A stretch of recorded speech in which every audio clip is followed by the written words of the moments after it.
राधे राधे। कृष्णा को पाना है तो मन में प्रेम पैदा करो। कृष्णा केवल प्रेम के भूखे हैं। अगर आप उनको पाना चाहते हो तो मन से प्रेम करो, उनसे बातें करो और सबसे आसान तरीका है राधे राधे करो। आज मैं आपको बताऊंगी कि कैसे राधा रानी की सखियों ने कृष्णा को पाया। पर उससे पहले मेरे वीडियो को लाइक और सब्सक्राइब जरूर करें।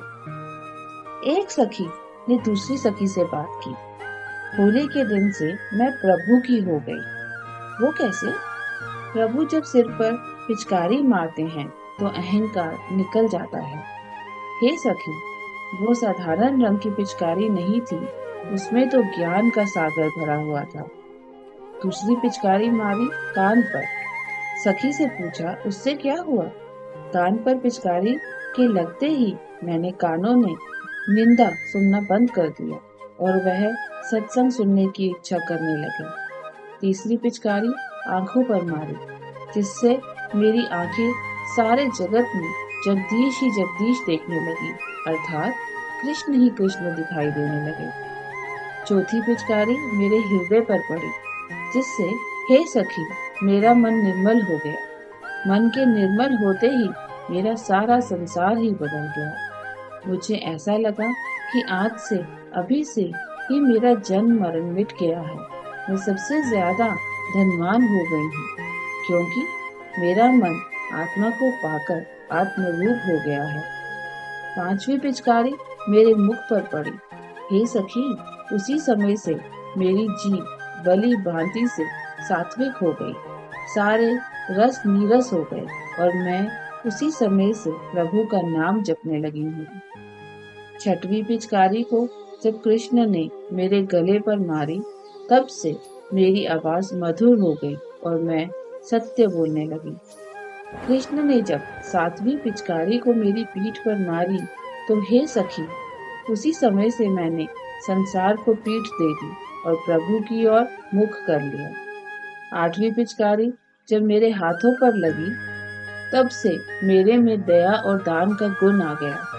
दया और दान प्रभु की कृपा से होते हैं। नवीं पिचकारी को जब कान्हा ने मेरे पैरों पर मारा, तब से मैं प्रभु प्रेम में नाचने लग गई हूँ। मेरे पैरों ने सारे रास्ते भुला दिए, केवल प्रभु का मार्ग ही याद रख कर लिया है। जब देखो तब कृष्ण से मिलने को चल देते हैं। 10वीं पिचकारी जब कान्हा ने मेरे तन पर मारी, तब से हे सखी, मेरे अंग अंग में कृष्ण बस गए हैं। मेरे रोम रोम से आनंद की लहरें निकल रही हैं।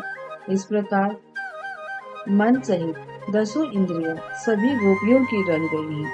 होली का अर्थ है होली, अर्थात उसके हो जाओ। जो प्रभु का है वह कभी नहीं डूबता। इंद्रियां और मन भी मानव शरीर की प्रतीक्षा करते हैं कि ये देह साधन संपन्न है, इसमें रहने से हमारा कल्याण अवश्य होगा। ये सत्संग सुनेगा, ये दान पुण्य करेगा और प्रभु का भजन करेगा। ऐसा करने और उसके उद्धार के साथ साथ हमारा भी कल्याण हो जाएगा। कृष्ण नाम गुण गुप्त धन, पावे हरिजन संत, करे नहीं जो कामना, दिन दिन होए अनंत। प्रभु का नाम गुप्त खजाना है। जो प्रभु का नाम लेता है, प्रभु उससे प्रेम करते हैं और उसे पतित पावन संत कर देते हैं। जो संसार की कामनाओं को छोड़कर प्रभु की शरण में जाता है, वह दिन दूनी और रात चौगुनी उन्नति करता है। देह धरे का फल यही, भज मन कृष्ण मुरार, मनुज जन्म की मौज, ये मिले न बारंबार। मनुष्य शरीर मिला ही इसीलिए है कि हम प्रभु का स्मरण करें। इसका मिलना सहज नहीं है। ऐसा दुर्लभ शरीर बड़े भाग्य से मिलता है। हम भगवान की दी हुई श्रेष्ठ रचना का आदर करें और उसे धर्म पर चलाकर अपना कल्याण करें। राधे राधे।